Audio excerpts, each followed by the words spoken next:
Travel to college can be a big barrier to entry for many students across Wales. We want fair and equitable travel for all learners. Un o'r siansau sy'n gwynebu dysgwyr 15 i 19 oed mewn colegau ydy bod y trafnidiaeth ddim yn cael ei ariannu fel arfer gan awdurdodau lleol, sy'n wahanol iawn i'w cyd-dysgwyr sy'n mewn chweched dosbarth rhwng 15 a 19 oed, lle mae'r gost yna'n cael ei gyfarfod efo gan yr awdurdod lleol, sy'n golygu bod y barrier ariannol ddim yn beth. ColegauCymru are based in North East Wales, represents 3 different local authorities, Denbighshire, Wrexham and Flintshire. We believe that education under the age of 18 should be completely free, yet transport in these areas means that it isn't free. We're putting more and more of our students into educational poverty because they can't afford to get to sites to do the courses they want. I live about an hour and a half away from college. I live more towards Colem. The college was so kind to allow me direct transport because I really struggle with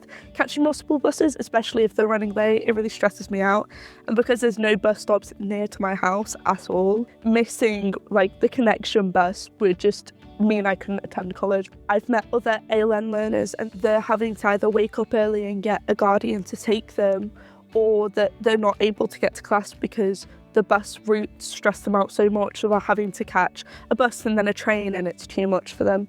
My older sister has quite high learning needs. She's gone from high school where she was very scared to go to school to wanting to continue learning, and I do strongly believe that's because the college has been so accommodating with their transport. It changed from a minibus to a taxi this year because my college had to start charging students for transport. It's about £90 a term, and lots of learners on my bus could no longer afford that and have had to stop coming to college since. ALN-friendly transport should be implemented nationwide. I think it's very beneficial and it makes ALN people feel seen, and it gives us that opportunity to continue our education and to pursue what we love most. I think there are many challenges for learners with additional learning needs, particularly across local authority areas where funding and provision might look different for them. So if they were to stay on at sixth form, they may continue to have their taxi and transport to school, but when they transition to college,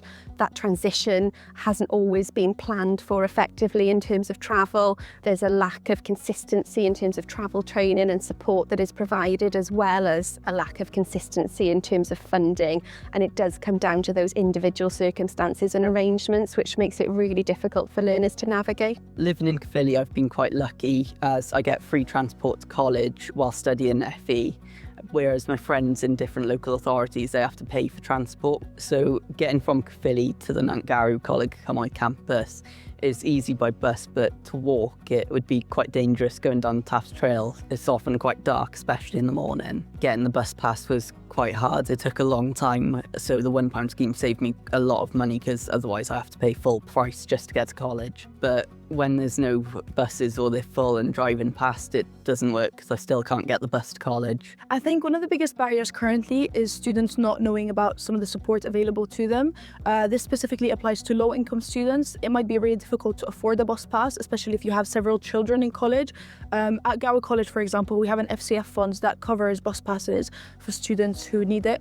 Unless you proactively go out and research these funds and grants, it's really difficult to know about them. So I think that's definitely a barrier to entry. I think the £1 bus scheme is great. However, it needs to be extended to trains. A lot of students, they still have to take multiple modes of transport. This leads to learners having to change their college choices. Because of the transport issue, they're going to have to go to more nearer colleges that might not accommodate to their needs. Travel options shouldn't dictate the learner choice of college or other further education institutions. After college, I like to go to the gym or engage in my sport. And sometimes I'm not able to do that because the last bus is about 4:15, which it's just entirely inconvenient. Living in such a sparsely populated area where everything is so spaced out, it is essential that we have more buses. It's an important use of money to make sure that people in rural communities aren't being ostracised. Transport for learners in colleges in Wales needs to change.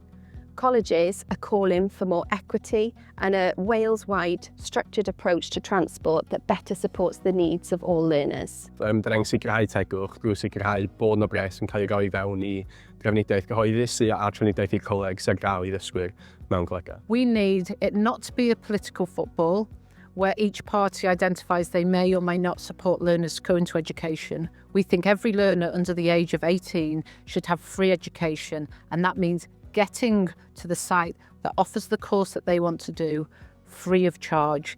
It should just be something that Wales aspires to do because it's equitable, it gets people out of poverty, and it supports both mental and physical health and ensures that the economy of Wales has a really positive future.